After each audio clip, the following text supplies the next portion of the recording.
পেছন থেকে ধাক্কা খেয়ে পড়ে গিয়েছিলেন মুখ্যমন্ত্রী মমতা বন্দ্যোপাধ্যায়। এই দুর্ঘটনাতেই কপাল এবং নাকে চোট পান তিনি। গভীর ক্ষত হওয়ায় 4টি স্টিচ করা হয় মুখ্যমন্ত্রীর কপালে এবং নাকে। বৃহস্পতিবার রাতে মেডিকেল বুলেটিনে জানালেন এসএসকেএম এর অধিকর্তা মণিময় বন্দ্যোপাধ্যায়। বৃহস্পতিবার রাতে নিজের বাড়ির ঘরেই পড়ে গিয়েছিলেন মুখ্যমন্ত্রী মমতা বন্দ্যোপাধ্যায়। এই দুর্ঘটনাতেই কপালে চোট পান তিনি। কপাল থেকে রক্তক্ষরণ শুরু হয়। তড়িঘড়ি মমতা বন্দ্যোপাধ্যায়কে নিয়ে আসা হয় এসএসকেএম হাসপাতালে। দ্রুত মুখ্যমন্ত্রীকে উডবার্ন ওয়ার্ডের 12.5 নম্বর কেবিনে ভর্তি রেখে মেডিকেল বোর্ড গঠন করে শুরু হয় চিকিৎসা। রাতেই মুখ্যমন্ত্রীর এমআরআই এবং স্ক্যান করা হয়। তার কপালে এবং নাকে স্টিচ করেছেন চিকিৎসকেরা।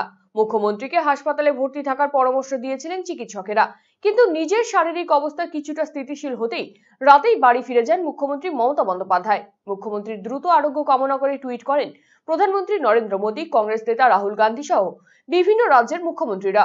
মুখ্যমন্ত্রীর স্বাস্থ্যের খোঁজ নিতে ছুটে আসেন রাজ্যপাল সিভি আনন্দ বোসও।